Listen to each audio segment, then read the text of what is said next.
Tapi kalau seandainya tim transformasi Polri ini bertugas membantu menyusun kan yang sedang digalakkan itu human policing ya Pak ya. Bagaimana polisi karena dinilai pelayanannya yang humanisnya masih kurang. Nah, kalau hanya tugasnya membantu untuk memperkuat rekomendasi yang akan dibentuk yang diterbitkan oleh komite bagaimana Pak? Tidak harus menunggu hasil komisi reformasi. Ya, sekarang saya lihat misalnya Pak Wakapolri ya, Pak Dedi itu, saya pernah mampir bicara sebentar, menceritakan tentang dibentuknya Perwira Samapta sekarang. Karena waktu saya masih dinas aktif sebelum tahun 1998, itu di setiap Polres harus ada Perwira Samapta. Itu Panglima Perang Kamtibmas. Kamtibmas, ya. Itu Kapolres yang mengendalikan Kamtibmas di lapangan adalah Perwira Samapta ini. Kasatserse juga nggak bisa, cukup Perwira Samapta.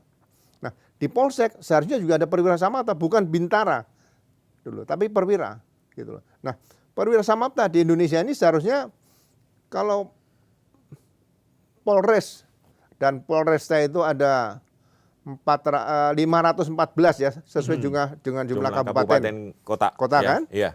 Berarti 514 Pamapta di Polres itu supaya tugasnya tidak terlalu capek. Kan sekarang jam kerja dilihat sesuai dengan internasional. 1 hari 10 jam, seminggu 40 jam. Nah itu berarti harus menyiapkan masing-masing Polres 6 Pamapta. Hitungan saya ini. Berarti 6 kali 514 kurang lebih ada 3.000 berapa? 3.084 Pamapta. Nah, kalau Polsek ada 5.000 lebih mungkin sekarang. Atau katakanlah 6.000 lah. 6.000 juga sama. Kali 6. 6.000 kali. 36.000. 36.000. Nah, berarti seluruh perwira lulusan Akpol nanti diharapkan bertugas sebagai perwira Samapta. Awal tugas loh. Awal tugas. Tugas pertama ya? Iya, kemampuan perwira Samapta harus diajarkan di Akpol. Dan juga perwira-perwira yang dari brigadir menjadi perwira atau sekolah inspektur polisi itu menjadi Pamapta. Nah ini harusnya direformasi ke depan nanti sehingga Pamapta tadi adalah bagian yang menerima laporan kembali seperti zaman dulu Pak. Perwira Samapta bisa menentukan. Perwira Samapta tidak memerlukan dokumen SP2 lidik. Perwira Samapta begitu masyarakat lapor seperti dokter bisa menentukan saya terima laporannya karena ada potensi pidana di dalamnya. Atau ini 50-50, ini ada pidana perdata, tapi tetap saya terima. Atau yang ketiga, ini bukan pidana. Itu seorang Pamapta bisa menentukan. Tanpa melalui sekarang SPKT seperti itu. SPKT ini kan terlalu lama prosesnya. Sehingga orang merasa puas dilayani oleh polisi. Nah, laporan yang diterima tadi kalau pidana langsung lanjut ditangani reserse. Yang tadi diduga pidana 50%, ada perdata 50%, juga di reserse. Nanti didalami. Kalau tidak cukup bukti, SP3 oleh reserse. Bukan SP2 lidik. Gitu loh. Ini mungkin yang harus dikembangkan nanti oleh Komisi Reformasi dengan yang saya katakan tadi. Polisi juga bisa mendahului Komisi Reformasi merubah sendiri itu dulu. Ya, yang kira-kira akan menjadi polisi yang lebih humanis daripada yang sebelumnya seperti itu. Daripada ini akan ada wajah baru dari penampilan baru dari kepolisian yang lebih serambi pengayom. Serambi paling depan ya Pak ya. Paling depan ini Pamapta. Harus diubah ya Pak ya. Ya, kemudian yang kedua misalnya yang jadi masalah kan penanganan unjuk rasa. Nah, sejarah unjuk rasa ini tahun 98 dirubah dengan Undang-Undang Nomor 9 tahun 98. Masyarakat yang menyampaikan pendapat di muka umum cukup memberitahu polisi. Jadi bukan izin ya? Bukan minta izin. Memberitahukan? Iya. Memberitahukan, datang, kemudian ninggali surat, dan diarahkan oleh polisi. Nanti, jangan melaksanakan unjuk rasa sampai malam hari. Jangan di tempat ibadah dan sebagainya. Atau fasilitas publik yang lainnya yang bisa menimbulkan gangguan dan sebagainya. Nah, setelah itu mereka melaksanakan. Jadi tidak ada harus membubarkan mereka, ada silakan laksanakan. Kalau mereka melaksanakan ada potensi gerakan-gerakan yang anarkis, Ya. yang menangani pasukan Brimob, bukan Dalmas Sabara. Sekarang saya sendiri melihat apa bedanya Dalmas Sabara dengan Brimob, yang Dalmas. Sabara mengamankan lokasi sekitar tempat unjuk rasa tadi. Nah, langkah Brimob juga tidak harus dibubarkan, dicerai-beraikan, tidak. Langkah Brimob dengan diatur. Peraturan Kapolri nomor 1 tahun 2009. Penggunaan kekuatan dalam tindakan kepolisian. Hadir. Nah, Brimob memberikan peringatan. Misalnya mereka mulai anarkis atas nama undang-undang, seluruh benda yang akan mengakibatkan gangguan terhadap jiwa dan tubuh manusia letakkan di tanah. Itu perintahnya polisi, itu perintah undang-undang itu. Bukan langsung disemprot dengan water cannon, bukan, atau peluru karet, bukan. Harus ada perintah dulu. Harus ya, ada. Pak Ugro ya. Makanya polisi menurut dosen PTK saya dulu, Profesor Dr. Sacipto Raharja almarhum, polisi adalah hukum yang hidup, bukan hukum yang mati. Nah, ini harus diciptakan seperti itu. Maka jadi polisi itu cukup berat. Nah, ini untuk yang saya katakan tadi, untuk perubahan-perubahan yang masyarakat lebih membutuhkan perubahan yang cepat ya, perubahan cepat betul. yang untuk Polri tidak perlu menunggu Komisi Reformasi nanti menghasilkan produk yang mungkin juga nanti untuk melengkapi yang perubahan sekarang ini. Gitu. Artinya perubahan internal di institusi Polri itu juga harus dilakukan sejalan dengan perubahan yang akan dibentuk oleh komite.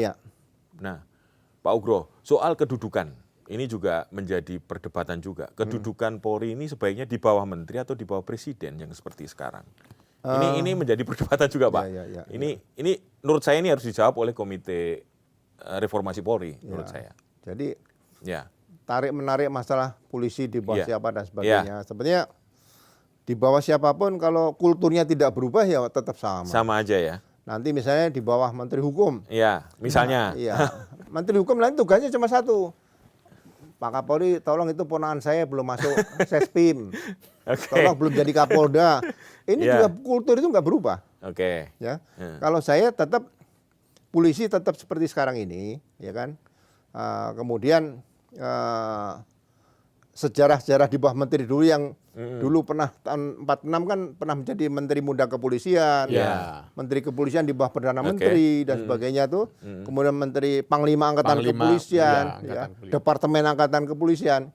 Itu kan sudah perjalanan sejarah pernah dilakukan.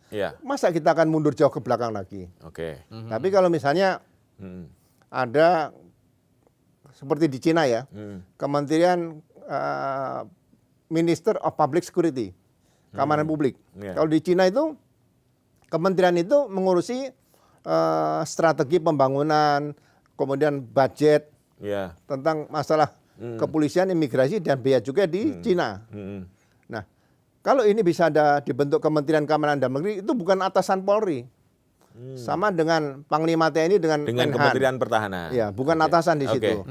Tapi pengadaan anggaran dan sebagainya di situ.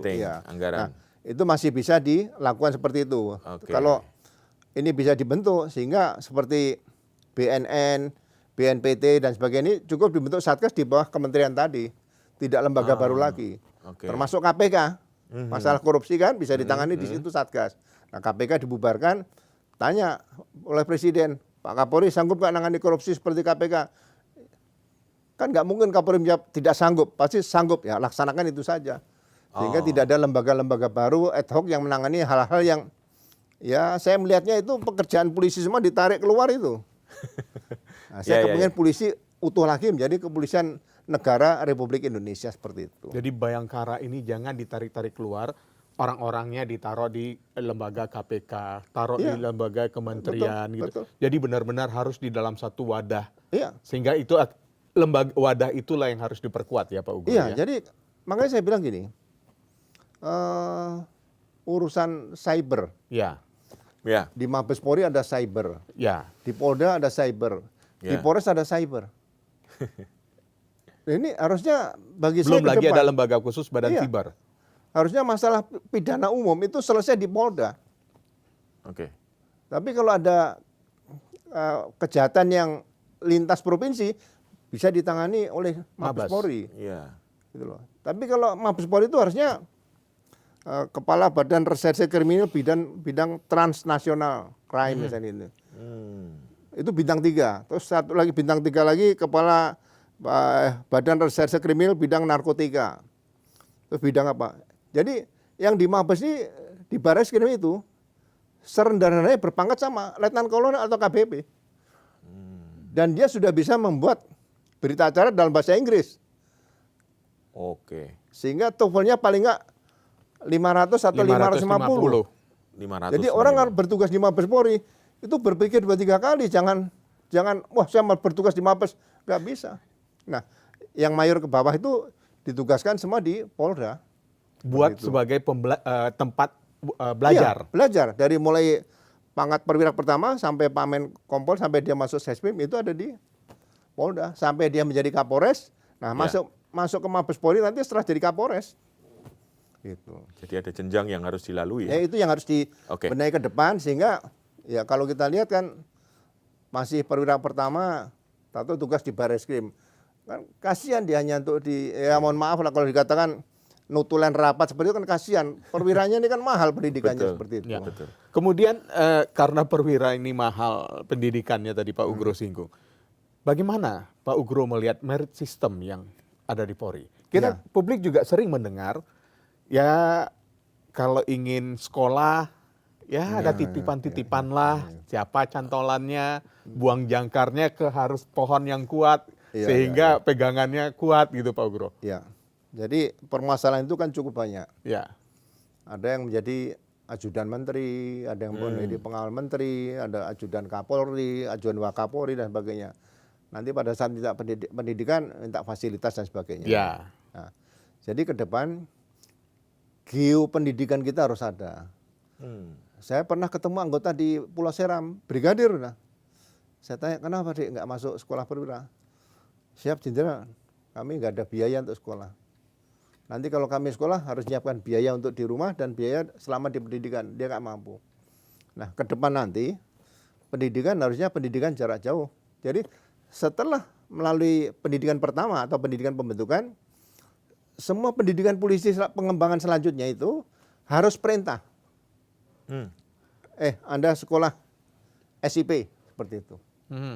Anda sekolah misalnya apalagi itu perintah.